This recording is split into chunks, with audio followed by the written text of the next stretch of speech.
4:12 a.m., November 7th, 2025. The sky over Ukraine descended into chaos.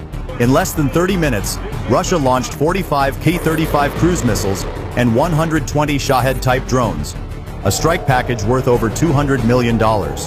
Targets: Kiev, Poltava, and Dnipropetrovsk, home to nearly 6 million civilians. Moscow called it Operation Winter Strike. Ukraine called it a deliberate assault, a show of power that plunged entire cities into darkness. But deep beneath Kiev, silence turned into calculation. Operation Spiral Gate was launched. 30 F-16 fighters, upgraded with AN/APG-68 radars and armed with AIM-120 AMRAAM missiles, a strike package valued at only $4 million, infiltrated Russian airspace. Supporting them were 35 UJ-22 UAVs, acting as decoys. Their objective? A $1.2 billion nuclear energy complex shielded by S-400 Panzer and Russia's $500 billion air defense network. Can 30 fighters break through Moscow's wall of steel? Or will they be swallowed by Russia's multi-billion-dollar defenses? Let's find out. November 7th, 2025. 4:12 a.m. Kiev time. The capital lay under a frozen shroud of darkness until the sirens screamed. In that instant, Russia launched Operation Winter Offensive.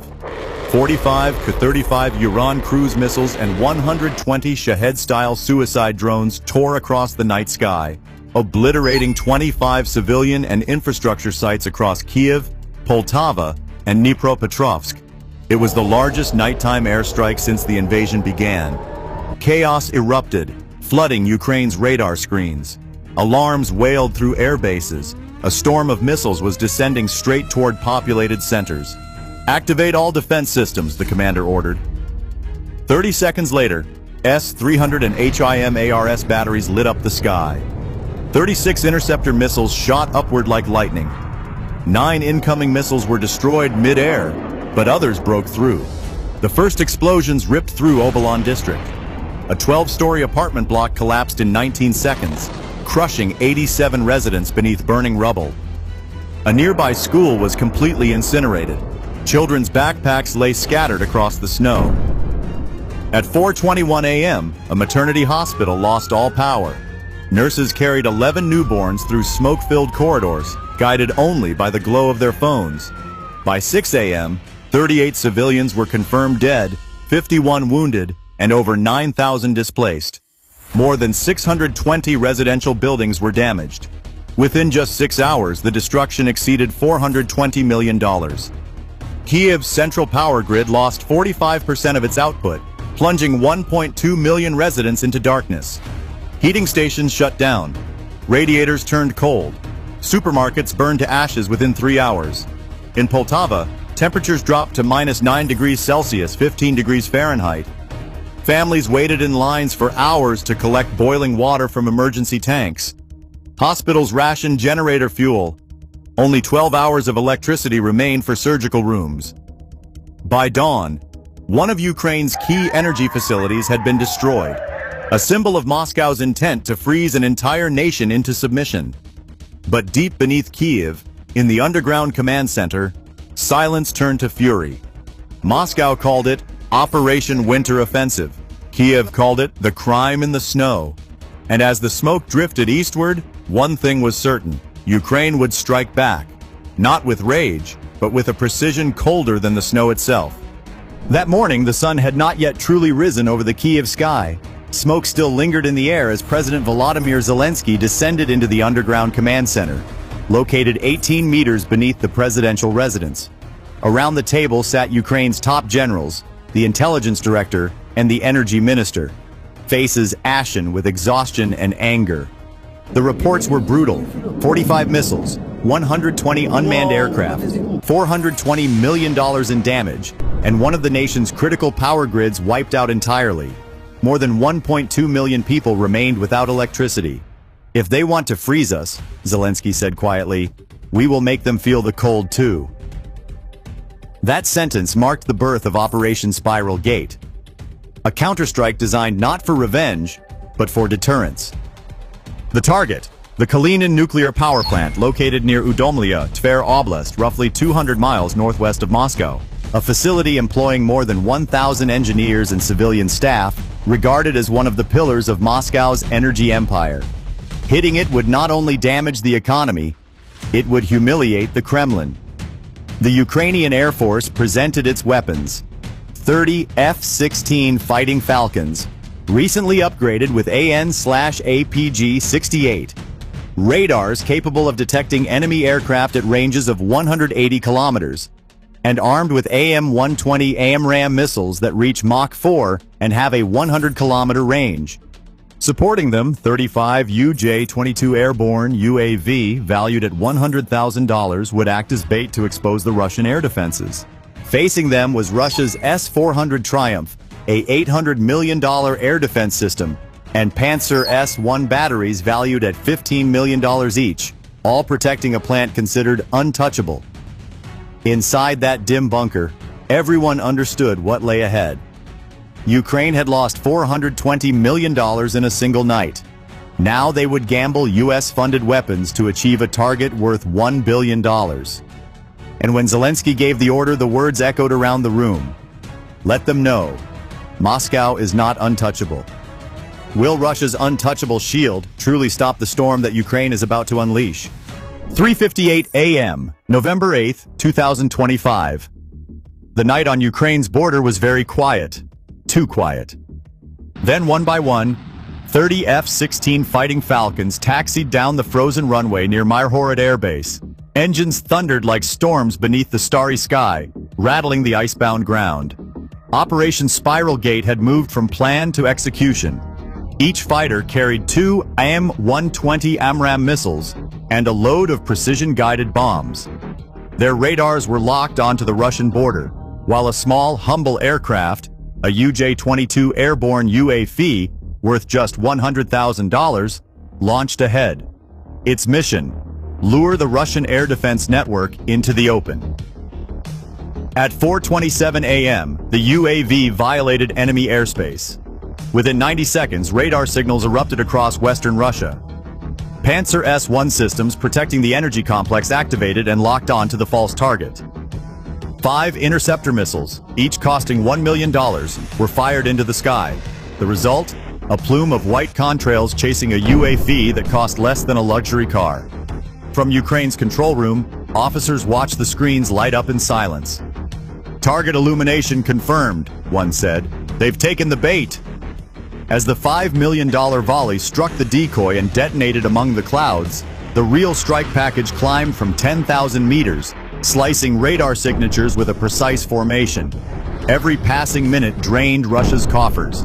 $7.3 million burned in operational losses, while Ukraine lost only a single drone. But Moscow's defense operators, blinded by their own radar jamming, mistook the phantom signal for a full-scale airstrike. The S-400 complexes, each missile costing $2.5 million, began firing into the sky. In less than 5 minutes, more than $40 million of ammunition vanished. The night sky erased by a wasted storm of fire. Meanwhile, under the radar horizon, the F-16s flew low, hugging terrain at Mach 1.2. The pilots said little. Every breath matched the rhythm of war. Calm, mechanical, certain. By 4:36 a.m., the command message passed through encrypted channels. Stage 1 complete. Begin attack. The trap had worked. Russia's shield was broken. And in the next 10 minutes, the costliest error in Moscow's air defense history would unfold. A battle where $4 million of Ukrainian steel would destroy $500 million of Russian pride. They thought the new decoy was the real threat. But the real storm had not yet even begun. Stay with me. The sky over Moscow is about to erupt. 4:06 a.m., Udomlya, Tver Oblast. The night sky glowed red above the Kremlin nuclear power plant, Russia's pride, now its most vulnerable secret. 30 F-16. Fighting Falcons pierced Russian airspace at 10,000 meters, their afterburners leaving glowing scars across the frozen sky. Each jet carried a payload of 2 AIM-120 AMRAAM missiles and precision-guided bombs, a strike package valued at $3.8 million, yet capable of inflicting hundreds of millions in losses within minutes. Below them, Moscow's S-400 Triumph defense system, worth $800 million, and a web of Panzer S-1 batteries, each launcher valued at $15 million, scrambled to respond. At 4:07 a.m., 12 interceptors worth $30 million roared upward. Their trails twisted through the darkness, hunting for heat. Within 90 seconds, 11 of the 20 inbound threats were destroyed. But the remaining 9 broke through, and what followed changed the map of Russian confidence. 3 AIM-120s struck the reactor complex, each carrying a 50-pound high-explosive fragmentation warhead, detonating deep within the steam generator hull. The blast tore through the reinforced containment layer designed to withstand earthquakes and airstrikes. A plume of fire rose nearly 1,000 meters high, visible from 25 miles away. Seconds later, 5 missiles tore into the cooling tower network and turbine chambers, collapsing 400 tons of steel and concrete. The last missile hit the main electrical switchyard, cutting 2.4 gigawatts from Moscow's grid, enough to power 1.5 million homes. The city's western sector fell into darkness for 14 minutes before emergency rerouting began. Inside the control center, chaos reigned. 12 dead, 470 seriously injured, and 2,312 emergency calls flooded Moscow's lines within 20 minutes. The explosions shattered 3,800 windows, buckled 7 bridges, and caused indirect industrial losses estimated at $600 million. Nearby hospitals, running on backup power, treated burns and trauma injuries non-stop for 18 hours. By 4:22 a.m., reconnaissance confirmed it. The plant was burning uncontrollably. Cameras captured scenes of workers fleeing under falling debris, a helicopter circling the inferno in vain. And at 4:25 a.m., as the last F-16s crossed back into Ukrainian airspace, one encrypted transmission echoed through the Kiev command room. Targets neutralized. Moscow's wall is broken. 30 aircraft, $4 million in ordnance, had shattered $1.2 billion worth of infrastructure, and the illusion of Russian invincibility. The balance of modern warfare had shifted. Speed, precision, and psychology, not size, now ruled the sky. 6:30 a.m., Moscow woke not to sunlight, but to the taste of ash. From the western skyline, a 14-mile column of smoke still rose from the crippled nuclear complex. Inside the city, metro tunnels stood silent, and more than 2.3 million residents faced blackouts. The energy grid had lost 2.4 gigawatts, collapsing power in 7 administrative districts. Traffic lights died. Hospitals switched to backup generators. The heartbeat of the capital, silenced in a single night. At 7 a.m., an emergency meeting convened inside the Kremlin's subterranean war room. President Putin, pale and expressionless, was handed the first casualty report. 30 dead, 477 injured, 1,000 displaced workers, and $1.2 billion in losses. The nuclear plant that had symbolized Moscow's strength was now an open wound, and its images had already gone viral across the world. By mid-morning, Russian intelligence agencies confirmed what the Kremlin feared. The attack was executed by a Ukrainian F-16 squadron using NATO standard encryption. Satellite data exposed the precision. Every missile strike was within 3 meters of its intended target. The humiliation was complete. 9 a.m. Across Europe, NATO held an emergency summit in Brussels. No condemnation came. Instead, a classified communiqué surfaced. Ukraine exercised legitimate self-defense. Hours later, the U.S. approved another $800 million aid package, including 250 additional UAVs and electronic warfare modules. In Kiev, celebrations were muted. Zelensky's command bunker remained lit by screens showing Moscow in flames.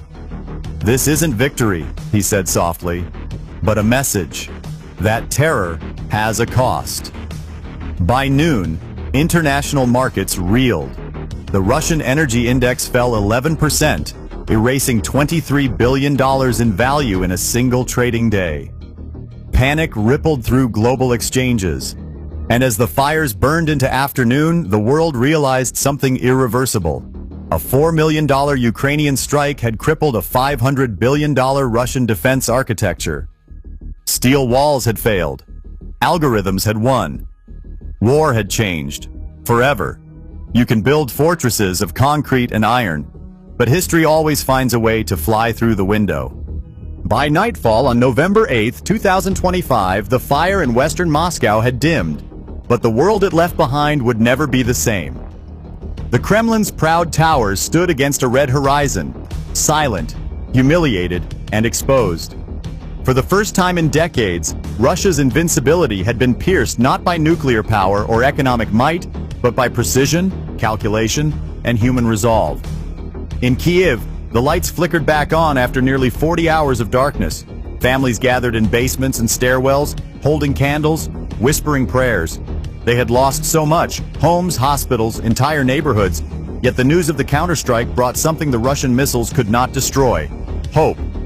For the first time, Ukrainians felt that the terror raining from the sky could be answered, measured, and punished. The numbers told a story that would echo in history books. $4 million in ammunition had shattered $1.2 billion in Russian assets, exposed the flaws of a $500 billion defense network, and disrupted a nation of 140 million for more than 48 hours. Economists called it the most cost-effective strike in modern warfare. Analysts called it the day deterrence was reinvented. But for those who lived through it, it was simply survival. As dawn approached, Zelensky addressed his people from the command bunker, his voice hoarse but steady. They tried to freeze our nation. Instead, they awakened it. That sentence would circle the world, replayed in capitals and military academies alike. Because the true lesson of the winter fire wasn't about destruction, it was about transformation. It proved that technology, courage, and precision could outweigh fear, wealth, and arrogance, and that sometimes the smallest spark, lit in the darkest winter, can set the world ablaze. If you found this analysis insightful and want to support more in-depth breakdowns like this, don't forget to like, share, and subscribe to the channel, and hit the bell icon so you never miss the next unfolding conflict.